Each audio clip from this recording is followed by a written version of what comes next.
Welcome to Hannah's Heart. So Hannah, she's just one of the women who did struggle with infertility in the Bible. No matter who we are, we can be inspired by the fact that Hannah took her pain to God, and God heard her and was with her. So when she was praying at the temple, she had been weeping and not eating, and her lips were moving, but her eyes were closed, and the priest was like, "Hey, why are you drunk at the temple?" It can become an obsession when you want a child so deeply. And desiring that baby and to be a mama. Every holiday, every Mother's Day. This is not a show that's going to promise you a certain outcome, but this is a show that says, however God answers your cry, we know that He's enough. Hey, I'm Ann. And I'm Kendra, and you're listening to Hannah's Heart on American Family Radio. We are a show to encourage couples who are struggling with infertility or miscarriage to cling to Christ, that He's enough, that He's sufficient, that He's there for you. And we've gone on to expand to talk about foster care, adoption, fertility treatments, a variety of different topics related to how you build your family. But today we are back talking about a different topic. You want to reintroduce our guest? Yes. So if you listened last week or to the last episode, it was about tough things, sex trafficking. And so I do encourage you, if you have littles around, to pause this and come back to it later. But don't forget to come back because it is such important information that we are learning today. And as of this recording, it's January, and it is Sanctity of Human Life Month. At the time of this airing, it will not be January anymore, but life is always sacred. And Sanctity of Human Life Month is definitely, we celebrate those babies that we know that are so valuable and so important, but the people that we're talking about involved in sex trafficking, they are just as important. And so anyway, we wanted to bring awareness to this because we don't feel like the church is talking about it as much as what it needs to. And we mentioned last week that, a lot of times we talk about foster care, and a lot of people that listen to our show are interested in fostering. Yep. And so many kids in the foster system are high risk, highly targeted for sex trafficking. Yep. So we feel like our listeners need to have this information. Yeah. And the little boy that he was our third placement. He in Tupelo, Mississippi, was when they found him, his mom was making a video at one of our pay by the hour motels. We probably pass it every single day just about, and that is from what I know, he was not involved in the videos, but his mom was. And so that is when my eyes first got open to like, okay, this is not just like in movies. This is not like in the big, huge cities of America.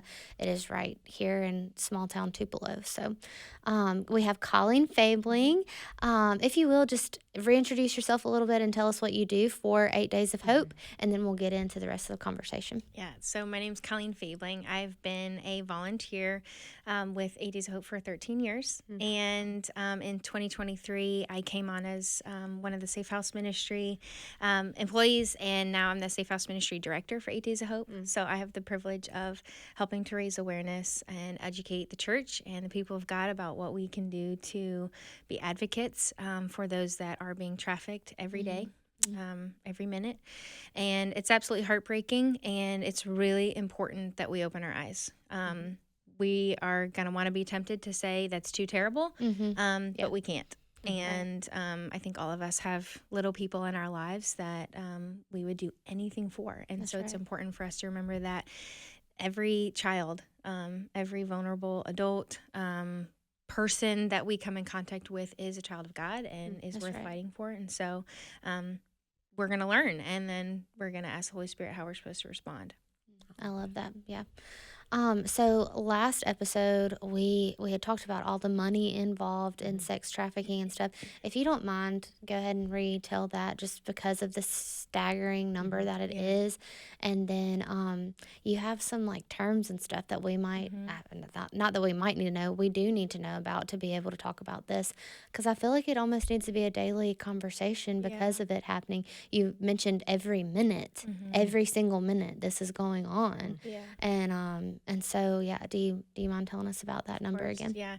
So it's estimated that $236 billion a year are generated in this industry, which is absolutely insane. Yeah, I can't wrap my mind around that. No, I don't think any of us really think in the billions that much, but it makes sense, unfortunately, because in drug trafficking, if you think about it, a drug can be sold only once because then it's used. But traffickers that are literally using human beings, they can use them over and over and over again as long as they're alive.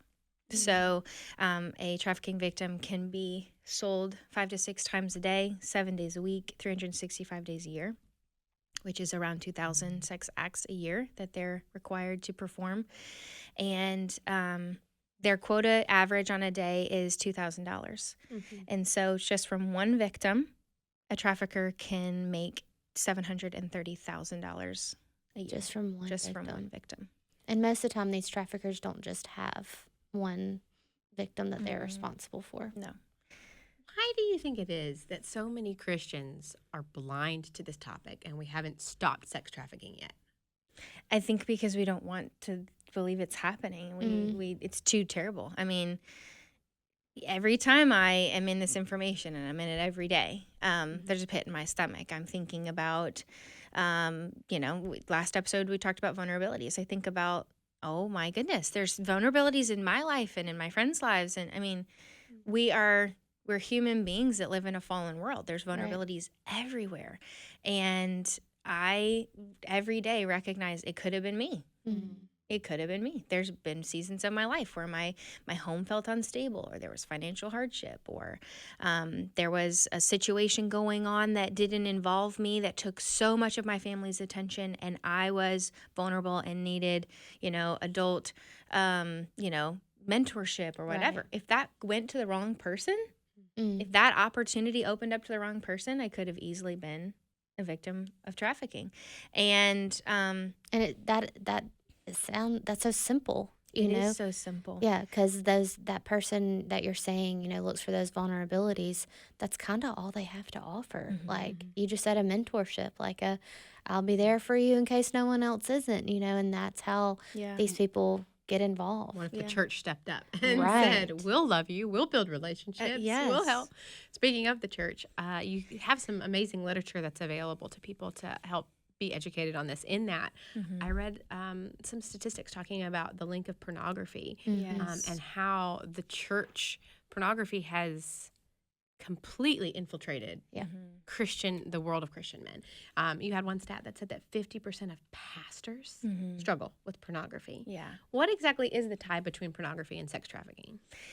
Okay, this is really difficult to talk about, and I'm gonna be careful, but this is, in the last episode I talked about how we need to be careful talking about abortions.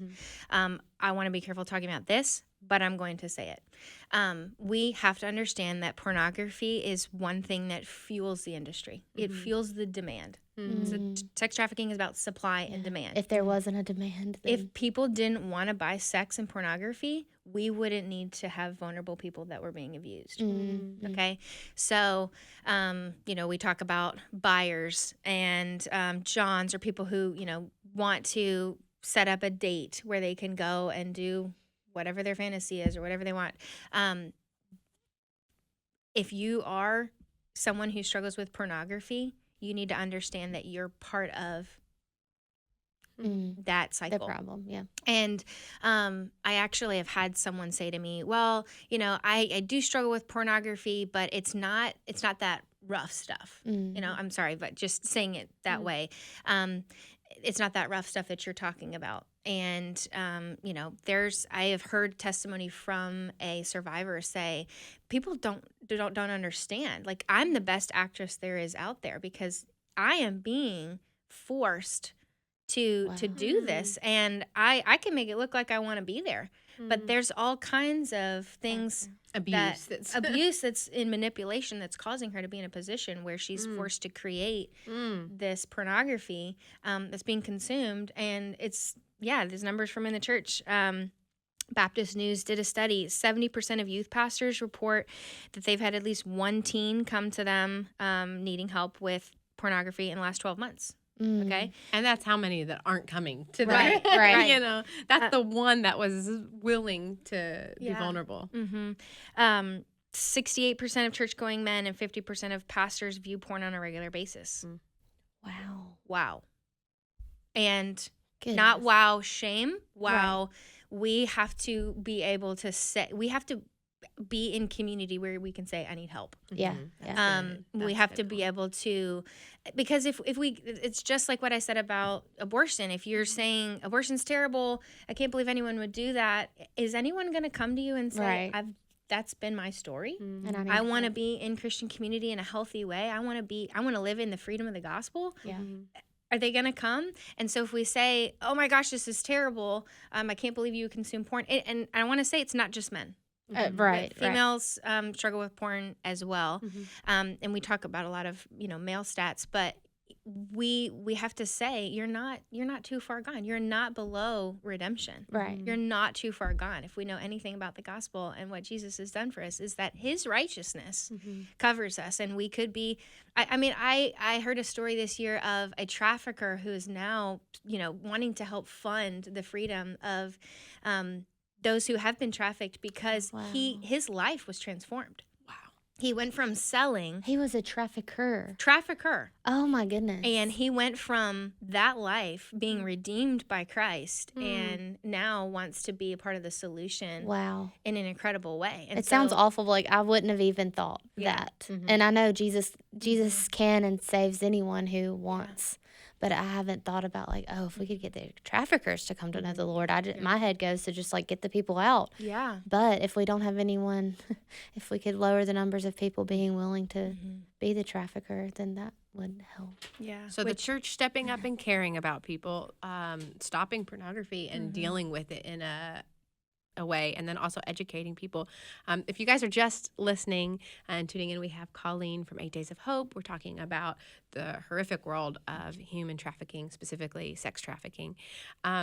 In the educating department, you have some resources that you wanted to share with us Yes. that recently came out that every church can have. Yes, absolutely. So on our website, if you go to 8daysofhope.com and search Safe House under what we do or who we are, there's resources on there. One of them is a human trafficking awareness guide. And if you reach out to us through the website, or you can email safehouse@8daysofhope.com, we will mail you as many as you want. If you Okay. want 1,000 or 5,000 copies, 200, it doesn't matter. It's a resource that we've created to help educate the church, and we will keep printing them. And you have a newsletter that's getting ready to start. Is that right? Yes, in February of 2025, which is just a few weeks away from right now, we're going to be launching a quarterly newsletter to help educate. And the first one is just a human trafficking 101, the introduction.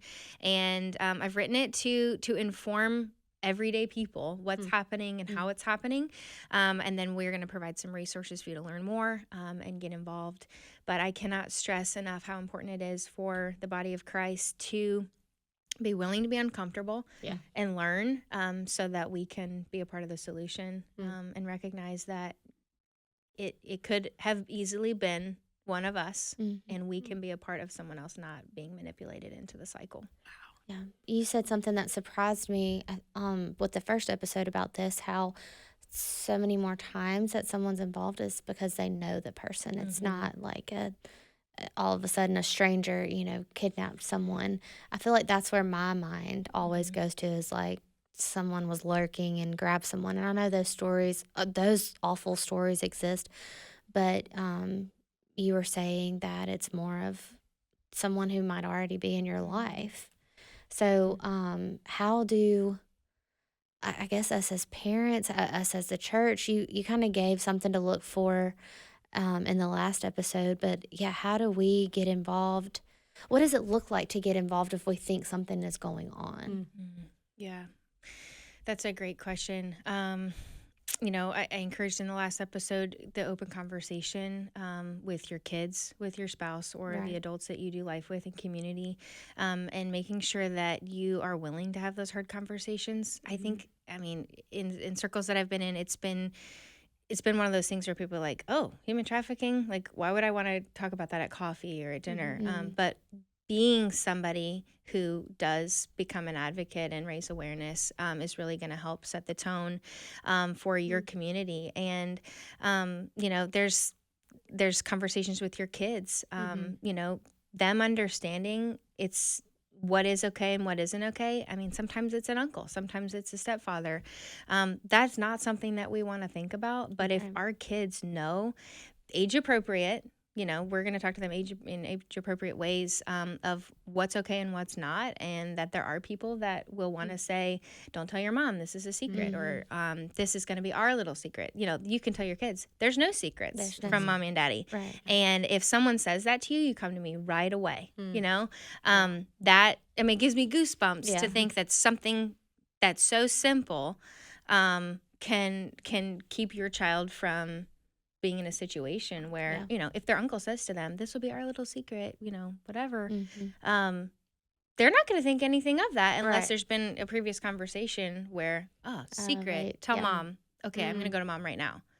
Um, That's so important. it is so important, and it honestly, I know that it's terrifying to think about these people being close to us. But Wow. but opening up and giving our kids the words, them knowing their body parts and knowing what's I was what's wondering about okay that. to share with others or to be touched or not. I think a lot of times people are like, I don't want to teach my 5-year-old what the actual word for that is.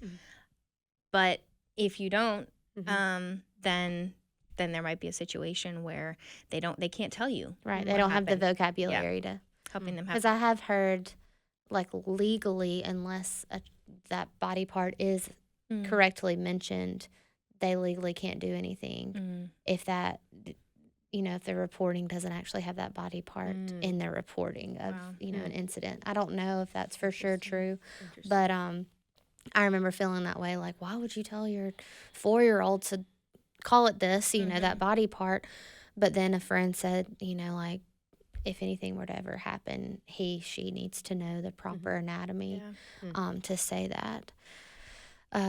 What are you have some terms that we talked about in just our outline. What are the different terms for? I mean, we've talked about trafficking. Like, what exactly is that? Yeah. So a common misconception is that human trafficking is always sex trafficking, and so I'm going to define or human trafficking first, and then we'll go. 8 Days of Hope builds facilities for those who've been sex trafficked specifically. But human trafficking is modern day slavery that involves forcing or coercing a person to provide labor or services or to engage in commercial sex acts. Sex trafficking specifically it doesn't involve the labor, but it's modern day slavery in which individuals are forced to perform commercial sex act through force, fraud, or coercion. So sex trafficking is a subdivision of human trafficking. Right. And so we talk about, human trafficking as a whole a lot, but we are actually going to be launching that newsletter. I'm not sure if we mentioned it specifically how to sign up for that, but if you go to the website, the next or the first edition is going to come out on February 17th, and I am so excited for that to be in inboxes of as many people as possible because, these terms are going to be spelled out a little bit in more detail, easy to explain, and easily shared. And some of these that I have taken, a common definition and defined it from the lens of a survivor or a victim, just kind of break it down and help it make more sense. And so I'm really, really excited for that to be a resource that's able to be used within the church. What are some of the creative ways that you've seen people use their talents and skills to help people in this world? Yeah. So anybody that comes to mind doing unique things to help? One of the things that 8 Days of Hope has done since 2019 is, build the facilities. The actual physical construction. Yes. And, when you asked that question, I thought about a really sweet moment that I had when I first got involved as a staff member, but I had been involved in building facilities. I went to a symposium where I got to hear survivors' testimonies in real time, which was absolutely incredible. And this one girl was sharing her story, and I listened for 2 hours, and I was absolutely stunned. And I'm getting to something creative. I had been involved in construction ministry for many years at that point, 12 and a half years or so at that point, and I had been one of the members of the team that had gone and helped build. and I went to do flooring. So all I did was, I was a skilled tradesman woman. I was 18 years old. I'd been through a background check. I had, served with 8 Days of Hope for many years. And I, went to be a part of this build that we were doing at actually our local safe house here in Tupelo, Mississippi called The Garden. Okay. And I laid flooring for 2 weeks. And 4 years later, I'm listening to this symposium and this survivor giver story. And, 2 hours in, I have heard horrific details. I'm absolutely blown away by this girl who's just a few years younger than me and what she's gone through. And she said in the middle of the night, somebody brought me from the airport and I walked into the garden. And I had no idea that she was a survivor that had gone through the garden. And I realized that gives me chills. What an incredible impact you can make if you can lay flooring for the glory of God to build a safe house. And you don't have to know how to frame or roof or, whatever it is. You don't have to have all of the pieces. You can be a part of the body that is the hands and feet. And so that is something that we literally get to offer skilled tradesmen and women that are believers and want to be a part of the solution. We get to offer opportunities multiple times a year for you to come and serve for 7 or 14 days, whatever you are able to offer, to build walls or paint or lay flooring or that's what I was gonna say. Like sometimes even the word skilled, like I can think like, well, I'm not skilled in even painting.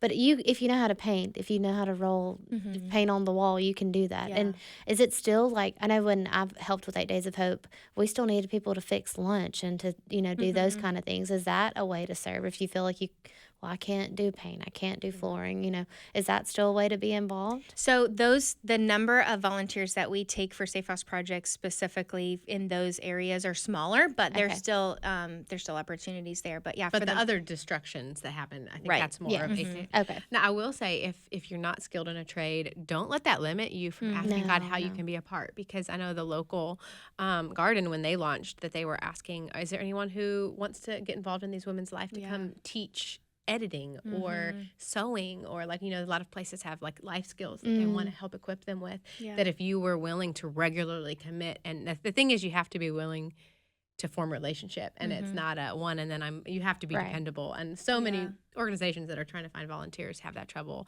and there's that vulnerability of they don't want to be connected with people of their old life, so there's the problem of you have to be vetted and get into the right niche and community for that. But, I have a friend who wanted to raise awareness for sex trafficking, and she was a ballerina, beautiful dancer. She choreographed and got a ballet company to perform an entire ballet about human sex trafficking. Wow. And the admission went to all of the different resources. I would love to see right? that. I can connect I you. danced for a long time, so that just sounds like such a beautiful and creative way to say, let's stand in the gap. Yeah, but God will not, I think of Isaiah, and I think it's chapter 6, where he says, who will go for me? And Isaiah says, here I am, Lord, send me. And if you just say, here I am, Lord, send me, it'll be amazing how things that are already inside you are needed in the kingdom of God, and how he will use them in powerful ways if you're just willing to be used. Laying flooring. And I want to say, this is a terrible topic. We don't necessarily want to talk about it on Tuesdays and Thursdays and, Sunday mornings. But I have to tell you that on the other side of it, the restored lives of these women and children is the most beautiful thing I've ever seen. Wow. And I didn't expect to have relationship with survivors in my role, but that has been a sweet, sweet gift that the Lord's allowed. And I will say I've never been more proud to be a believer. Or never been more impressed by the disciple makers than women who have been trafficked. And I've watched them minister to others, pray for their sisters, pray for people that have never experienced what they've experienced, but they know the power of the Holy Spirit to set them free and transform them into some completely new creation. Everything that we see in Scripture about new life and what the Lord can do for us, they believe it to the nth degree because they've walked through it. Yeah. And they've literally experienced transformation. So there is so much hope. And these women are some of the most amazing heroes that I have ever had the privilege of being in community with. Wow. Well, we're almost out of time, but real quick, how can they connect with you, with 8 Days of Hope? How can they donate, volunteer, all of it. Yes, so go to 8daysofhope.com and there's all of the information there. You can reach out to me specifically at Colleen F at 8daysofhope.com or safehouse at 8daysofhope.com. I would love to answer any questions you have, share every resource that I have available, and help you get plugged in raising awareness and standing in the gap. Awesome. Colleen, thank you so much for being here today. Really, I mean, and I know this does still seem like a different type of topic for us to have on the show, but we love the Lord, and so We love people, His people. That's right, and so so needed, and we will probably end up doing this again because we do need to be a part.